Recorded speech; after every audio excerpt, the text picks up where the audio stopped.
what was regarded as new and a lot of what was regarded as the next thing had actually already fairly quickly ossified into a style. And for me, I think one of the great dangers in thinking about music, at least from my own perspective as a composer, is the question of style. I don't think there's anything wrong with it. I think people that write complex music or people who still write experimental music, I mean, in my case, the ones that write experimental music tend to be the most interesting. The ones that write complex music, the next most interesting. But I still see them as both having ossified in the sense of, not in a negative sense, but just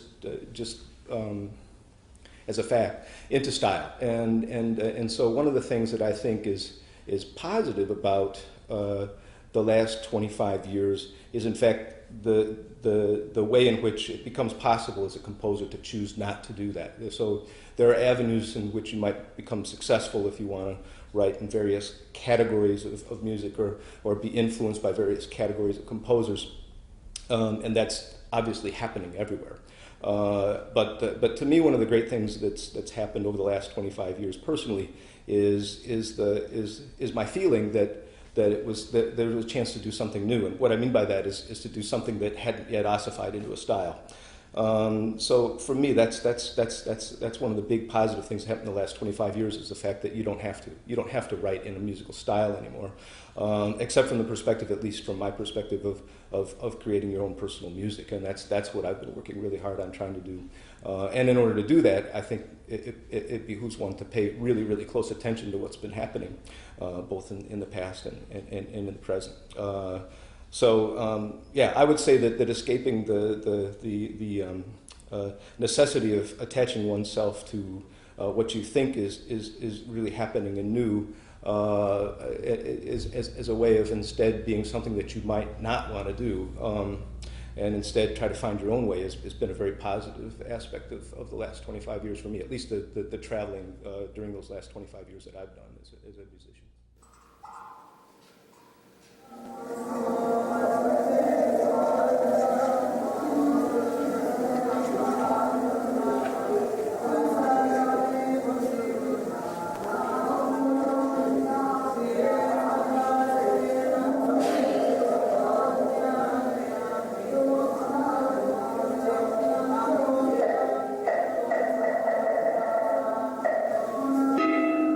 My path to ACA is pretty simple. I had been living a very intentionally isolated life in New Mexico. I like the mountains. I like being alone.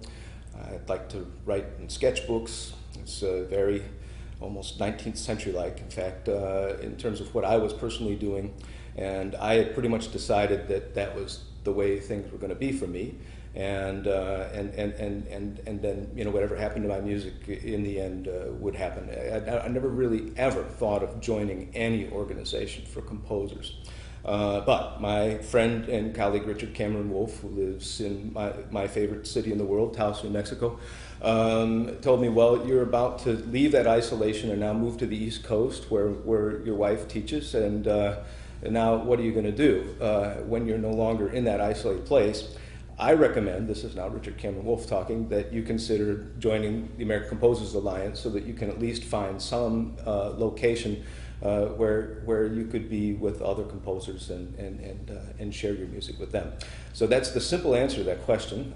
He recommended that I do that. I admire him and accepted his recommendation. I applied. You all accepted me, and here I am. I think that my roots in experimental music are still innate. I think that I am an experimental composer. And even though some of my more recent music may not sound as if it's experimental, in fact, I think it's some of the most experimental music I've ever written because of the fact that it doesn't sound experimental. Going back to that question of style, I think that was one thing I really noticed coming out of the experimental tradition myself, that if you were going to try and do something that wasn't going to be adhering to a style, you're going to have to go in and investigate yourself as well. I mean, that was in my case. I had to really sit and look and say to myself, what is it about experimentalism that you both were attracted to, and now you have to leave if you're going to be an individually creative person. That was very hard because I love that music and I love that history. But so in doing that, though, I think that in a sense is experimental. I think that the experimentalists that I admire so much, were they in a similar place to where I am in his mid-50s and with the chance of still trying to hopefully do something new, they too would have to escape it because it's become something, I think, historically powerful, and for that reason it has its own place in history, and now it's time to find my own. So that would be the first thing. I think that everything that I do should always be seen, regardless of what people hear or what people read, as coming from the experiment, as coming from a place of experiment rather than a traditional place of experiment. The other thing that I would say is that my path as a composer really began on a path. I think that my walking in first the woods of Germany, then because of my German friends saying that the best walks were in New Mexico. I actually didn't know that until I moved to Germany, bizarre as that seems. Then the next decade and a half spent in the mountains of New Mexico, and now reacclimating myself back to woods, being where you can walk in Pennsylvania.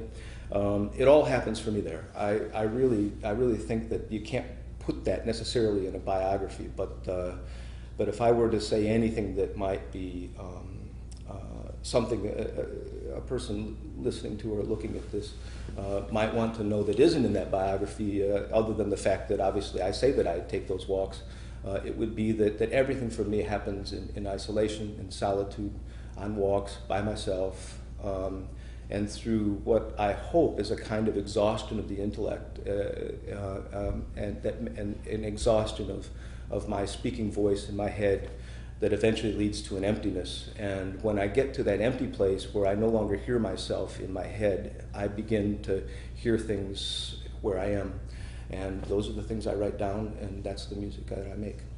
I mean, that's been languishing for decades. And what it is, just basically, just for the purposes of this, is a collection of my very first pieces that I wrote in an experimental, now I would call style, but at the time it didn't feel like a style at all, as I was making them from 1988 to 1994.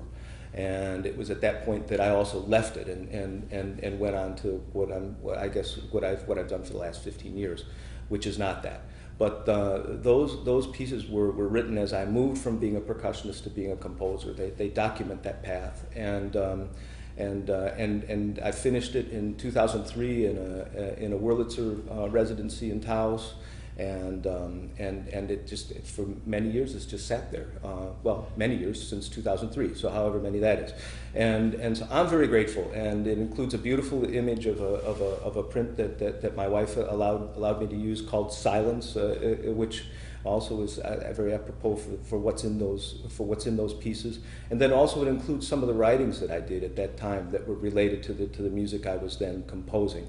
For me, writing and composing are very closely connected, and so it's really, really nice to have that collection of experimental pieces in there, of which one is a kind of homage to John Cage's piece Child of Tree, written in 1989, only the second piece or third piece that I ever composed, or at least that I consider as a composition, that is for four channels of recorded sounds of texts that I chose that were related or not related to John Cage and Child of Tree, and then ending with me performing on the whoever wants to, performing on the amplified cactus, which is an important part of that piece by John Cage.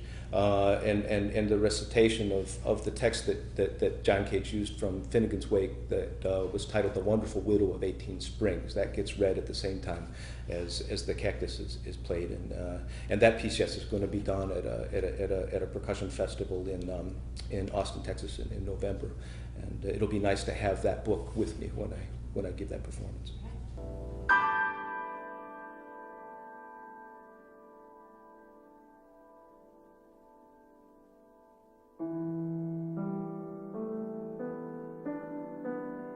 Mm-hmm. Yeah, I use a live cactus, and I put that drum bug microphone right up on top, and you could every single spine has a different pitch. It's extraordinary. It's an extraordinary instrument.